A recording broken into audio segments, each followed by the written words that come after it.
Və aleykum assalam, tullah bərəkətuh. Bəli, belə bir şey bəzi rivayətlərdə gəlib ki, yəni qiyamət günü insanın səcdə elədiyi yerlər insanın namaz qılmağına şahid eləyəcək. Ona görə bəzi sələflərdən gəlib ki, onlar yəni məsəl üçün sünnəni bu yerdə qılardılarsa, ikinci sünnəni qılanda başqa yerdə qılardılar. Və hətta fərzi qıldıqları yerdə yox, qıldıqları yerdə qılardılar. Sonra isə sünnəni isə fərzindən kənar yerdə qılardılar. İnşallah burada belə bir problem yoxdur inşallah. Aleykum assalam və rahmetullah bərəkəti. Yox, heç bir halda həmən insan namaz tərk eləməli deyil. Ona görə o deməli su vura bilməz, o problem deyil. Amma təmim eləyə bilər. Təmim də torpağa xəfif əlin vurur, sonra əlin əlinə vurur ki, torpağın əlində olan daş əlindən ovucunun içinə tökülsün. Sonra əlin üstünə, sonra da iki əlində üzünə məhz çəkən kimi edir və salam eləncə namazını qılır. Yəni, bu onun təmimi olur.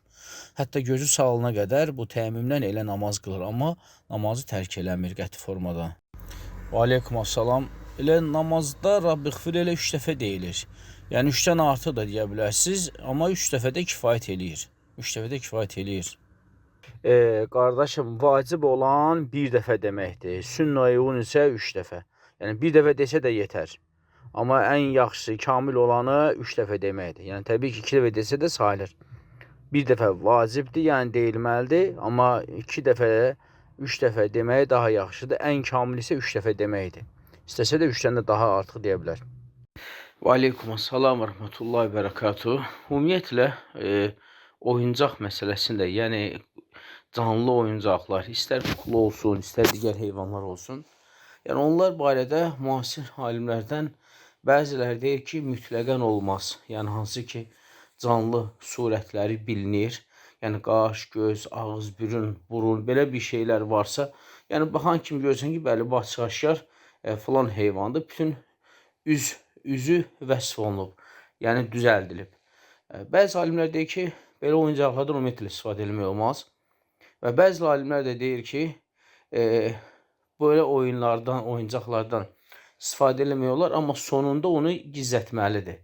Yəni uşaqdır, oynadı, elədi, qutardı, axırda onu yəni göz görünməyən bir dolabın içinə, bir tumbuçkanın, şkafın içinə qoysun, ya da divanı qaldırsın, divanın altına qoysun, yəni ortada saxlamasın.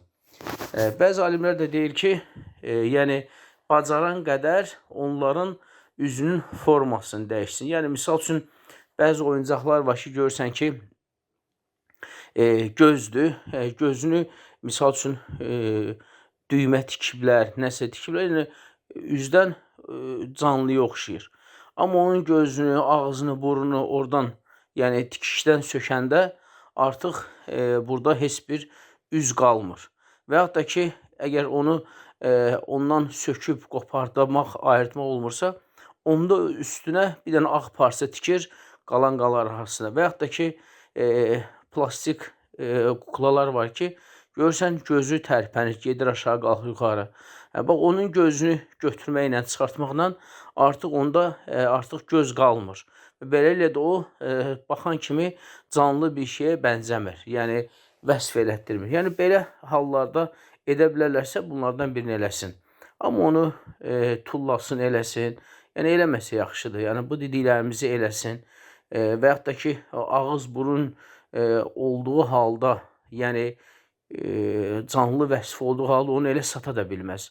Onu elə də sata bilməz. Amma dediyimiz formada inşallah ki, bunlardan birinə əməl etsə yarayar Allahın izni ilə. Və aleykum assalam və rahmetullah bərəkatuh. Tərkibində etil alkol olan limonlu koloniyadan əli, üzü silmək olar. Yəni içində tərkibində spirt olan nə isə qəbul eləmək olmaz. Amma onu məsəl üçün parfumun qarşılığında varsa bədənə vurmaq olar və ya da koloniya halında istifadə eləmək olar. Koloniya halında istifadə eləmək olar. Amma onları yəni daxilə içmək olmaz. Yəni tərkibində spirt olan, istər yeyinti şeylər olsun, istər maye halında olsun, onu daxilə qəbul eləmək olmaz. Onun zahiri istifadəsində yəni alimlər icazəli görüblər. Aleykum assalam. Yəni bunun zahirində naşid yoxdur. Çünki bu yalnız və yalnız peyğəmbərlərin, rəsulların, nəbilərin adlarını çəkir. Yəni naşid əslində odur ki, orada həm təkrarlama var, yəni nəqarət halı var. həm xor oxunuşu var, həmçində baxırsan, görürsən ki, yəni bir dənə musiqi aləti çatışmır da. Yəni hər şey yerli yerindədir. Yəni orada bunları dinləyən kimi dərhal başa düşsən. Yəni burada inşallah ki, naşidlik bir əlamət yoxdur. Və aleykum assalam, rəhmətullah, bərəkatü. Ümumiyyətlə, Şeyx Fozan Həfizahullahın dediyində haqq var əslində. Çünki ayədə Allah Teala deyir, biz sənin cəsədini insanların qarşısına çıxardacaq ki, insanlar bundan ibrət alsınlar deyə. Amma o cəsəd hal-hazırda Misirdədirmi? Və ya da ki, o nə zamansa Allah Subhanahu taala onu insanların qarşısına çıxartıb və sonra da onu toz halında edib, yox edibmi? Yəni bu barədə bir məlumat yoxdur. İnşallah ki, yəni məsələni həqiqi mənada biraz araşdırmaya ehtiyac var. Aleykum assalam və rəhmətullah və bərəkatuhu. Sübh namazının vaxtı gün çıxana qədərdir. Gün çıxdıqdan sonra qılınan sübh namazı artıq qəza halında qılmış namaz sayılır. Və əgər insan yatıb qalıbsa, yəni insanın xəbəri olmayıb, oyana bilməyib, yatıb qalıbsa, o zaman həmən insan oyanan kimi namazın qılır. Hətta ola bilər ki, gün çıxandan sonra da qılsın. Yəni onun həmən o gün çıxandan sonra qıldığı namaz, onun artıq qəza halında qıldığı namazdır. İstər yatıb qalsın, istərsə bilərəkdən namazı gecikdirsin. Hər bir halda gün çıxandan sonra qılınan namaz, sübh namazı artıq qəza halında qılmış namaz sayılır. Və aleykum assalam və rəhmətullah bərəkatuhu. Əgər toyuğun üzərində halal yazılmayıbsa, ona aparat kəsibsə, bunun yeyilməsi icazəli deyildir. Çünki onlar əslən müsəlman dövləti deyil. Onların həmən o kafir dövlətlərində onlarda halal yazılması, yəni doğruluğu təsdiq edir. Çünki onlar halal yazmayıblarsa, deməli, o toyuğu ya toxuna ya da başqa bir küt alətlə vurub öldürüblər. Amma halal yazılıbsa, artıq bu deməkdir ki, onlar onu kəsiblər. Aydındır. Yəni, şəriət də kitab əhlinin kəsdiyini, amma toxla vurub öldürdüyünü və yaxud da ki, küt bir alətlə vurub onu zədəliyib öldürdüyü heyvanın ətini yemək isə şəriət icazə vermir. Aleykum assalam, rəhmətullah, bərəkatuhu. Üçüncüsünü başa düşmədik, izah edəcəm olmasa. Üçüncü ziyan odur ki, sehrin doğruluğunu təsdiq edən. Yəni, bir insan gedir hansısa bir falçının, sehirbazının yanına və onun dediyini təsdiqləyir, onun dediyini doğru sayır. Bax, bunu eləmək olmaz. Bəli, sehir var, cadu var. Bəli, bu Quranda da, sünnədə də bu var, təsbit olunub, sabit olunub. Burada heç bir problem yoxdur.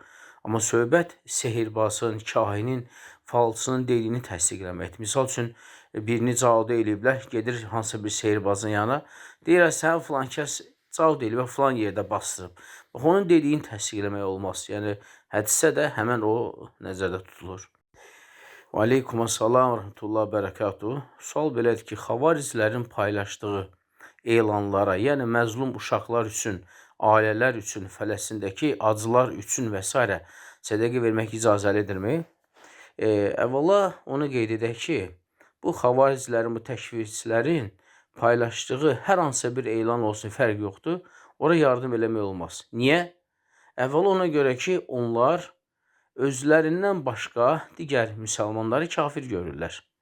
Yəni, kimlər ki, bunların fikrini təsdiqləmirlərsə, bunlar deyən kimi demirlərsə, həmən insanları kafir görürlər. Və kafir gördükləri üçün də onların mallarını halal sayırlar. Və halal saydıqları da mallarını ələ keçmək üçün onlar istənilən hilədən istifadə edə bilərlər. Hilədən istifadə edə bilərlər. O hilələrdən biri də, bax, bu cür saxta, yəni insanların malını zülmlə əldə etmək üçün paylaşdığı elanlar ola bilər. İstər Fələstin üçün, istər başqa müsəlmanlar üçün və s. Yəni, insanların həssas məsələlərindən toxunaraq o adlarını elan verib, həmən mallarını qəsb eləyə bilərlər. Yəni, zülmcəsinə özlərinə mənimsəyə bilərlər. Ona görə onların heç bir elana yardım etmək lazım deyil. Amma o ki qalsa ki, kimsə həqiqətən də Fələstindəki aclara, məzlumlara yardım eləmək istəyirsə, yəni mən məsləhət edərdim ki, yaxınlaşsınlar, yəni Türk səfirliyinə, hansı ki, onlar o yardımları ora çatdıranlardılar, çatdıra bilirlər, vasitələri var. Yəni kiminsə kömək eləmək gücü varsa aparsın, səfirliyin nəzdində, səfirliyin tabeliyində olan bir yardım qrupuna kömək eləsin. Nəinki tanımadığı, bilmədiyi bu xavaricilərin, təkfirçilərin elanına yardım eləməkdənsə. Aleykumussalam və rəhmətullahi və bərəkatuhu. Əgər imam Səmiyallahu limən həmdə deysə, yəni arxadakında olanlar istər səsli, istər səsli namazlarda onlar da Səmiyallahu liməni deyirlər. Onlar da onu deyirlər. Aleykumussalam və rəhmətullahi və bərəkatuhu.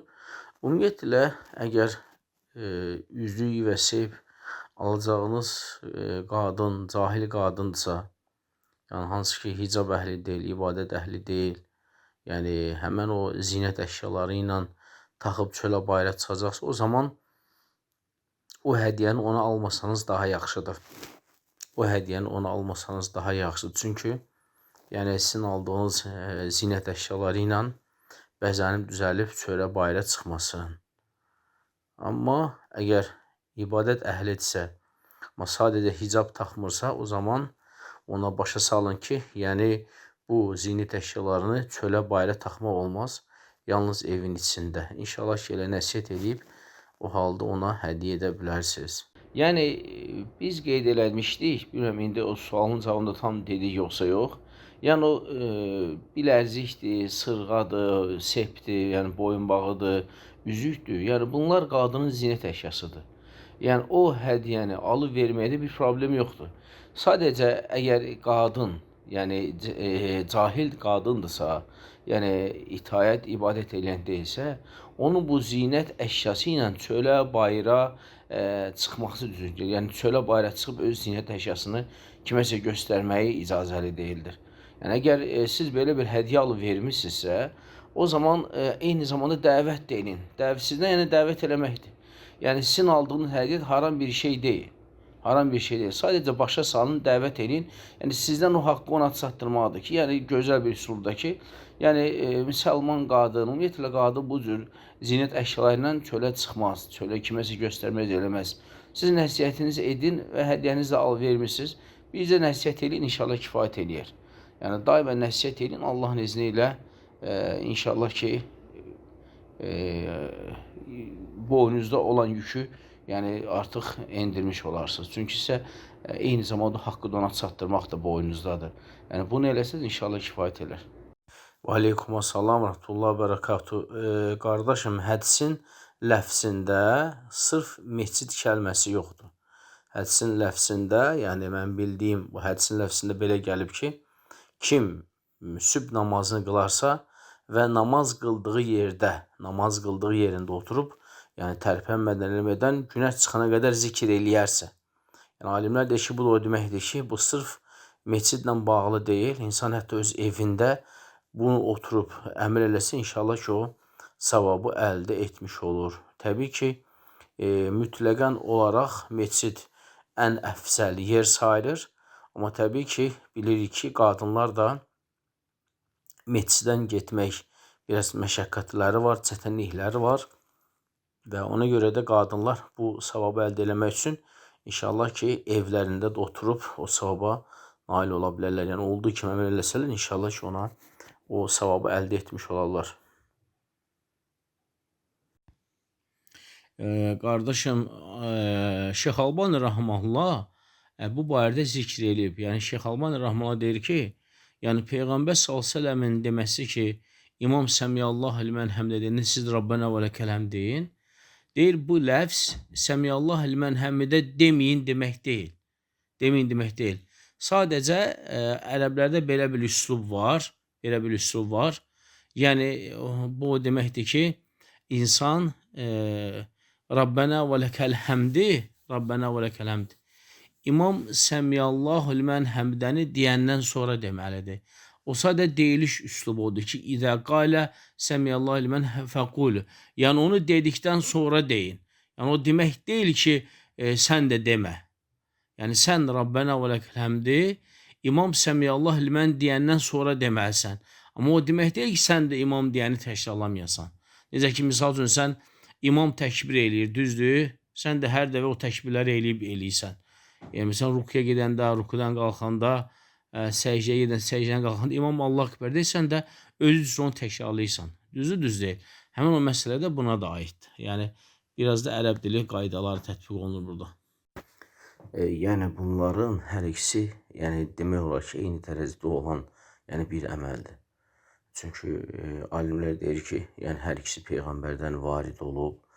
Sadəcə bəziləri deyir ki, yəni peyğəmbər sallallahu əleyhi və səlləm cavan yaşlarında əlləri ilə gedərdi, biraz yaşlaşanda artıq dizləri ilə gedərdi. Amma qeyd elədiyimiz kimi İbn Teymiyyə rəhməhullah bu ikisinin arasında hansınsa racih görmür. Yəni tərcih eləmir. Sadəcə deyir ki, hər ikisindən istifadə eləmək olar. Yəni elə bu qədər. Yəni biri o birisindən üstün olmağını, yəni mən belə bir alimin, yəni nəsə dediyini bilmirəm.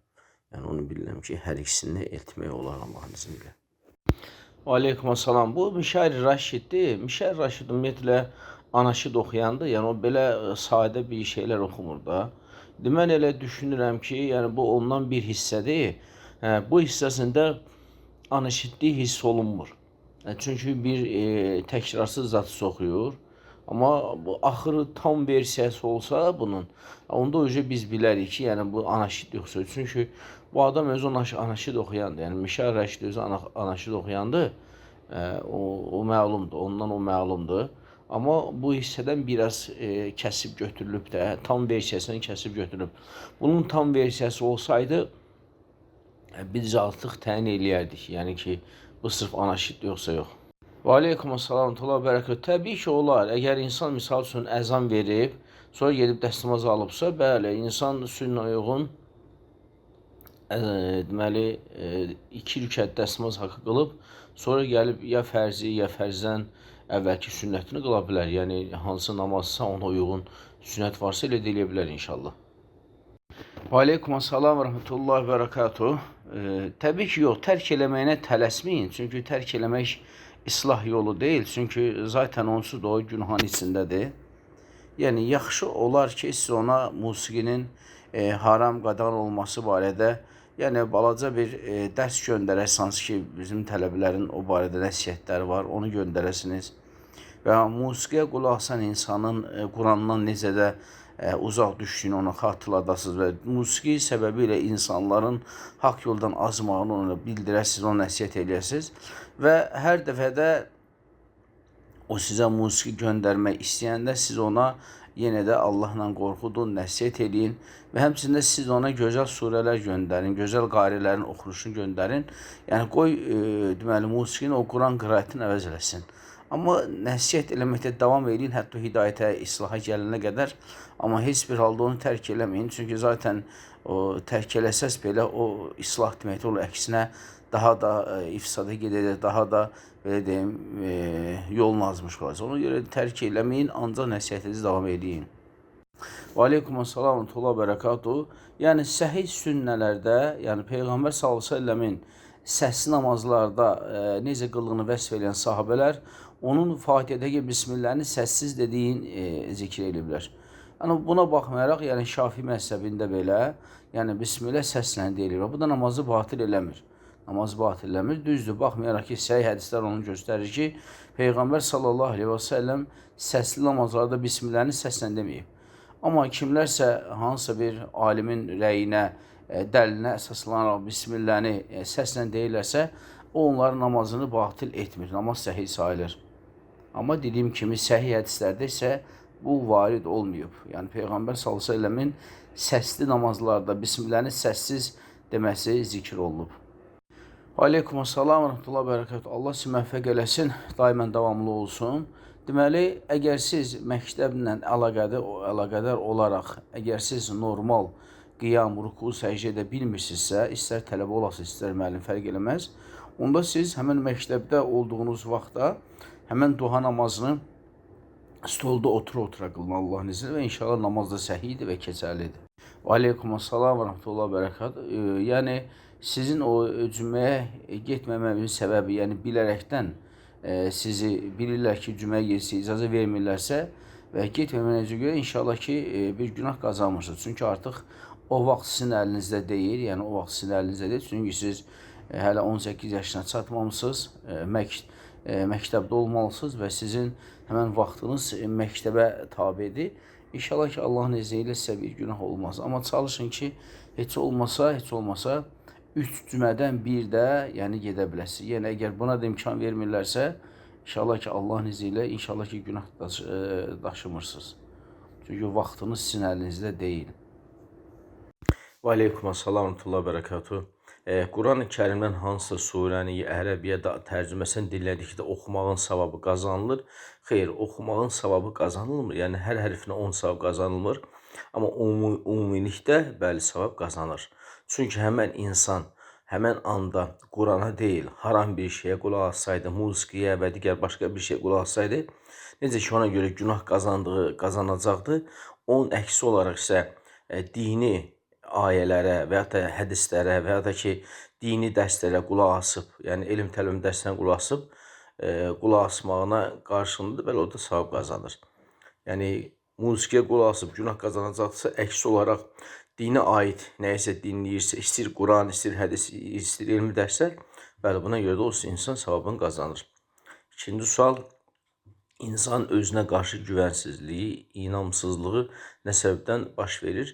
Yəni bu, belə deyim də, insanın əzimkar olmamasıdır. Bu da təbii ki, insanın mənəvi cəhətdən özünü zəif göstərməsidir. Amma əslində Peyğəmbər s.ə.v İbn Abbas radiyallahu anh deyir ki, deyir, aciz olma. Yəni bu nə deməkdir? Yəni müsəlman aciz olmaz. Yəni müsəlman həmişə əzimkar olmalıdır, güclü olmalıdır, qüvvətli olmalıdır. Yəni inamlı olmalıdır, özünə güvən olmalıdır. Çünki insanın bu cür inamsızlığı zaten insanın mənəvi cəhətdən zəiflən irəli gəlir və bu da əslində birbaşa olaraq, yəni belə deyim də, iman zəifliyindən irəli gəlir. Əgər müsəlman imanı güclü olsa, təbii ki, o güclü iman insanı həm əzmkar eləyir, həm özünə güvən eləyir. Çünki insan başa düşür ki, bunun üstündə Allah var. Bunu Allah görür. Yəni bir işi olanda Allah həvalə eləyir işini, Allah yönəldir. Yəni sən deyirsən ki, la havlə və la quvvətə illə billah. Yəni bu duanı eləyən, qəlbən inanıb, yəni bu duanı qəlbən səmimi Allah edən insan, hansı ki duada nə deyilir? Güc, qüdrət sahibi yalnız Allah Subhanahu taala'dır. Bunu eləyən insan özünə niyə güvənməsin ki? Deməli, bu nədən irəli gəlir? İman zəifliyindən və belə deyim də, mənəvi zəifçiliyi insanın, o imanın zəifliyindən irəli gəlir. Əgər mən etiqad edirsəm ki, mən bütün işlərimi Allaha həvalə eləyirəm, mən bütün işlərimdə Allaha istiğarə eləyirəm, olsa xeyir, olmasa deməli mənə xeyir deyil. Mən bunu qəlbən inanıb bu istixanə ilə bu duanı edirəmsə, yəni mən özümə necə güvənməyə bilərəm ki? Onun səbəb nədir? Bunun baş verməsi imanın zəifliyi və bu da aparır insanı mənəvi cəhətdən zəifliyə aparıb çıxarır ki, yəni bu da müsəlman belə olmalı deyil. Müsəlman əzmkar olmalıdır. Müsəlman Allah həvalə edib, yəni hər şeylə də razılaşmalıdır. Yəni qədərlə razılaşmalıdır. Bax, budur insanın əslində özünə inam edən, özünü güclü hesab eləyən. Aleykumussalam və bərəkatuhu. Namazı tək sağ tərəfə salam verib çıxsam, namaz səhihdirmi? Məzhəblərdə ayrılıq var və səhih budur ki, səhih olan budur ki, bir dənə sağa tək salam verib çıxmaq namazı batil edir. Yəni səhih eləmir. Çünki Peyğəmbərimizin sallallahu aleyhi və səlləmin bütün namazlarında 2 dənə salam verilməsi varid olub və bir salam heç yerdə varid olmayıb. Ona görə bir salam verib çıxan namazı axıra kimi tamamlanmış sayılmır. Yəni namaz səhih sayılmır. İkinci sual, 4 şeydən Allah'a sığmasın, namaz səhihdirmi? Bəli, səhihdir, çünki o sünnədir. Sünnənin tərki də namazın səhliyinə maniyyət öyrətmir. Namazda oxunan surələrin tərcüməsini namazın içində əlimizdə kitab tutaraq oxuya bilər kimi? Xeyr. Tutub oxuya bilmərsən, bu namazı batil eləyər. Əgər insan oxuduğunun mənasını bilmək istəyirsə, oxuduğu surələr mənasını bilmək istəyirsə, o zaman namazdan əvvəl namazda hansı surələr oxuyacaqsa, qoy onun tərcüməsini oxusun, oxusun bilsin, bu lap yaxşı. Amma namazın içində bunu eləməsi o namazın batil eləyər. Və aleykum assalam. Birinci sual, bir insana sən mükəmməlsən demək olarmı, yoxsa mükəmməl yalnız Allahdır? Yox, mükəmməl hansı mənada deyilə bilər? Əgər insan öz işinin peşəkarıdırsa, yəni öz işi ilə bağlı, yəni bütün problemlərin həllini, çıxış yolunu bilirsə, o inşallah qismən demək olar. Çünki mükəmməllik burada bir insana deyilən, o təbii ki, onun yaradan, öldürən, ruzi verən bu mənada nəzərdə tutulmur. Yəni o, əgər o qəsdə olan kamil yalnız Allah Subhanahu taaladır. Amma insan müəyyən bir sahəni, misal üçün həkimdir, hər öz sahəsi üzrə hər cür əməliyyatı eləyə bilir, çıxış yolu tapa bilir. O vəsfdir ki, bəli, bu halda ona deyilə bilər. Amma təbii ki, burada qəsd ümumilikdə kamillikdən söhbət getmir. İkinci sual, dua edərkən Allahım demək olarmı? Deyirlər olmaz. Rəbbim demək olar. Bəli, Rəbbim də demək olar, Allahım da demək olar. Niyə olmur ki? Olar. Hər ikisi olar. Aleykum assalam. Bu iki zikirdən istənilən birini etmək olarmı? İkincisi, üçün də eyni əcr gəlir.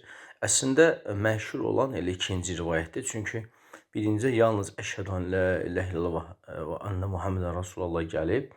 Amma ikincə isə daha kamil forması gəlib ki, yəni əksər alimlərdə ikinci zikrin daha şamil, kamil olduğu üçün ikinci zikri məşhur rivayətlərdən sayılır. Ona görə inşallah ikincisini etmək daha yaxşıdır.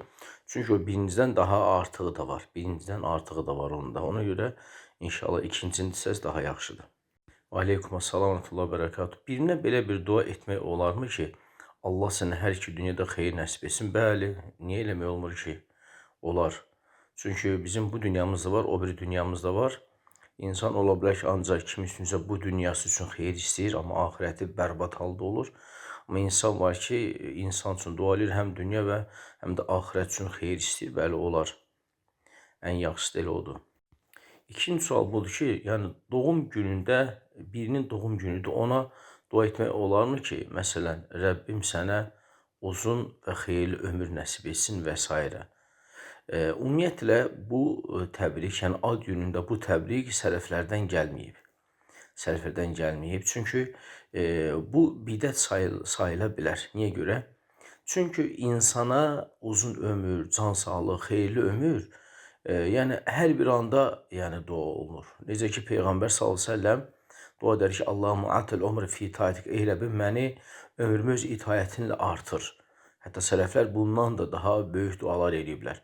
Amma sırf bu bizim hər gün dua olunma. Biz özümüz üçün bunu hər gün dua eləməliyik. Özümüz üçün də, başqası üçün də, valideynlərimiz, övladlarımız, alimlərimiz üçün bunu edirik. Amma sırf bunu doğum günündə eləmə, bəli, bu artıq yəni bidət sayılır. Elə bil ki, sən həmən insana uzun ömür, can sağlıq, xoşbəxtlik bir dənə ad günündə arzuluyursan, dua edirsən, bu da sünnədə gəlməyib. Və sırf bunu doğum günündə eləmək, bəli, bu olmaz, bu bidətdir. Amma adi günlərdə bəli, hər gündə oluna bilər. Aleykum assalam və rahmetullah. Sual belədir ki, Allah Subhanahu taala buyurur ki, sübh çağı, yəni Quran oxuyun, çünki o vaxt oxunan Quranın mələklərdən şahidləri var. Bu vaxt sübh namazının girdiyi vaxtı. Bəzi alimlər deyir ki, yəni bu gecənin son 3də biridir ki, hansı ki sübhə yaxın olan vaxtıdır.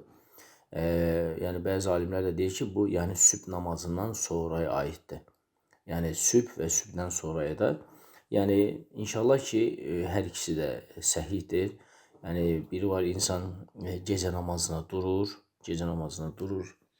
və sübhə qədər gecə namazı qılır. Yəni son 3də birində durur, sübhə qədər oxuyur və sonra da sübh namazını qılır. Yəni bu da təbii ki, mələklərin şahid elədiyi vaxtı.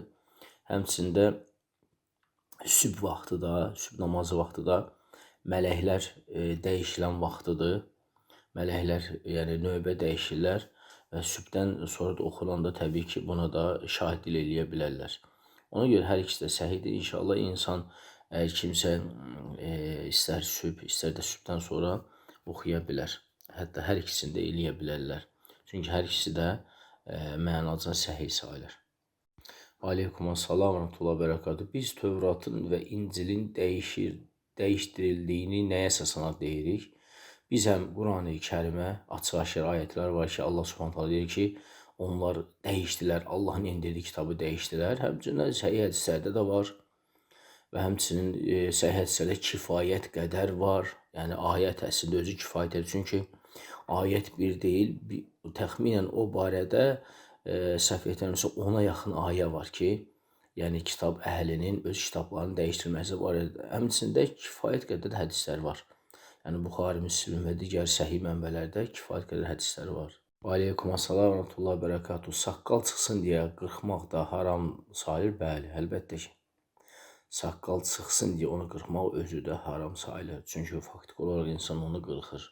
Ona görə də haram sayılır. Aleykumussalam, Mü'təzil əqidəsi necədir tam olaraq? İnternetdə sayt var, ixlasla.com saytı. Orada əqidə qismində, yəni bizim firqələr barədə keçdiyimiz dərslər var, silsiləli dərslər var. Hadi təxminən 44-46 yaxın dərsdir. Orada sırf Mü'təzilə əqidəsi kimlərdir, nədir, hamısı orada tam var. İnşallah dinləmək istəyən o sayta girib, o firqələr qismini tapıb həmən dərsi tam dinləyə bilər. Aleykumussalam və rahmetullahi və bərəkatuhu. Dəstəmada bismillah deməyin hökmü, yəni fəqihlər ixtilaf ediblər. Yəni vacib deyənlər də var və vacib deyil deyənlər də var. Hətta bəziləri vacib deyənlər belə unutqanlıqdan bismillah demədiyi halda unutqanlıqdan səhih sayırlar. Bilərəkdən deməyəndə isə yəni batil sayırlar. Hər bir halda məsələ ixtilaflıdır. İnşallah ki, elə insan ehtiyat edib bismillah deməyi daha yaxşıdır. Çünki ümumi hədislərə əsasən, ümumi hədislərə, hansı ki Peyğəmbər sallallahu əleyhi və səlləm hədisləri var ki, bismillah ilə başlayan bir şeydə xeyir olmaz. Ona görə Allahın izni ilə ixtilafları nəzərə alıb ehtiyat edib bismillah deyilsə daha yaxşı olar. Aleykumussalam. Ümumiyyətlə əsr namazından sonra alimlər deməli namaz qılmaq barəsində ixtilaf ediblər. Yəni insan ehtiyat edib, yəni qılmasa istixarə namazını daha yaxşı olar. Baxmayaraq ki, səbəb namazı kimi icazə verənlər var, amma ümumi ixtilafdan qaçmaq üçün inşallah əsri yox, məğribdən sonra istixarəni qılsa daha yaxşı olur, hətta ixtilafa düşməz. Aleykumussalam və rahmetullahi və bərəkatuhu. Xeyr, üzərində Allah yazılan sepdir, qolbaqdır və s. Yəni taxmaq icazəli deyil. Çünki oynayan insan tualetə girir, nə bilim, natəmiz yerlərə girir və s. Həmçində Allahın şüalarını yəni bu cür gəzdirmək də olmaz. Bəli, Peyğəmbər s.ə.v üzüyü taxıb, hansı üzüyü olub o da? O da Allah Muhammed Rasul, o möhür əvəzi istifadə edib və daimən özü barmağında taxmayıb, yalnız və yalnız başqa ölkələrin böyüklərinə məktublar göndərəndə o zaman məktubun üstünə möhür lazım imiş və elə bir möhür düzəldiblər Allah Rasulü üçün. O Muhammed s.ə.v yazılıb qutandan sonra onu barmağına taxardı, möhürü vurardı, sonra təzə onu çıxardardı. Yalnız elə istifadə edib. Onu görə müasir alimlər də yəni üstündə qolbaq, sep, sırğa və xəsər üzərində Allah yazılan və yaxud da ki, La ilahla yazırlar və yaxud da görürsən ki, Muhammedən Rasulullah yazırlar. Belə bir zinət əşyalarını taxmağını bəyənmirlər, yəni düzgün saymırlar. Əslində bu köynək və yaxud da başqa bir geyim, hansı ki üstündə kəlmə, şəhadət yazılıb, yəni o barədə müasir alimlər deyir ki, yəni bu bəyənilmir. Yəni o cür köynəklər giyinmək eləmək bəyənilmir. Düzdür, kimsə deyə bilər ki, mən məsəl üçün İslamı istəyirəm, izhar eləyim, İslamın şüarlarını uca qaldırım. Bundan ötürü insanın özünü müsəlman kimi göstərməsi var. Ya namaz qılsın, oruç tutsun, misal üçün zahiri sünnələri yerinə yetirsin. Məsələn, qadın da hicab bağlasın, kişi də saqqal saxlasın, əxlaqlı olsun. Hansı ki, İslamın başqa şüarları var, hansı ki, insan onu ucalda bilər, qaldıra bilər. Amma sırf mən öz müsəlman olduğumu bildirmək üçün köynək geyinim, üstündə kəlmə, şəhadət və s. Hansı ki, bu özü başqa fəsadlar aparıb çıxarır. İndi bugün tutam ki, sən bilirsən ki, o köynəkdir, o ilə tualetə girmək olmaz. Amma sabah üçün birazdan dəbə düşəndə bu bilməyənlər giyinsə, tualetə giyinsə, onda necə olacaq bunun halı? Elə bil ki, sən bunun halı necə olacaq onda? Onda elə bil ki, sən xeyrə yox, hansısa bir şərrə qapı açmış kimi olsan. Ona görə bəli, bu barədə yəni mən bildiyim qədər müasir alimlər çəkindirirlər. Yəni belə bir şeylərdən çəkindirirlər ki, yəni düzgün deyil. Aleykum assalam və bərəkatuh. Bu dərmanlar hansı ki, tərkibində müəyyən bir miqdar spirt var. Yəni mən bildiyim qədər Ləcnə Daimənin fətvası o barədə 1, 2, 3% kimi problem görmürlər. Deyirlər çünki orada cüzi bir şeydir. Amma yəni 1, 2, 3% böyük bir problem deyil. Amma söhbət orada 25%, 15%, 35%. Bəzi dərmanlar var ki 35%, bəzi dərmanlar var ki tərkibində 45% spirt var. Hansı ki bu da təbii ki o spirtləşmə deməkdir. O da təbii ki onu qəbul eləmək də haram sayılır. Amma 1, 2, 3% inşallah olsa böyük bir problem deyil əslində. Yəni onu spirtləşdirmir. Aleykum assalam və bərəkatuh. O deməli ləm hərfinin e və ya ə kimi oxunması o demək olar ki, məxrəcləri bir-birinə yaxın olan hərflərdir. Yəni inşallah orada problem yoxdur. Aleyhim və ya aleyhim bir problem yoxdur. Çünki zaten o məxrəclər bir-birinə yaxın olduğu üçün, yəni orada insan o dəqiqliklə çıxartmaya da bilər həmən o hərfi. Onun tələffüzü onda aleyh və ya aleyh, yəni insan oxuyanda özündə belə ayıra bilmir ki, orada e deyir, yoxsa ə deyir. İnşallah məxrəclər bir-birinə yaxın olduğu üçün bir problem yoxdur. Amma sırf başqa qiraətlərdə, yəni belə oxunması, aleyhim oxunması tam dəqiq bilmirəm. Onu dəqiq bilmirəm. Onu yəqin yaxşı olar ki, hafiz ustalar var, hansı ki onlarda 2, 3, 4 qiraət hifzləri var. Onlar onu lap dəqiq deyə bilərlər. Aleykum assalam və bərəkatuh. Yox, batıl eləmir, amma çalışsın beli asıldıqca belini örtsün.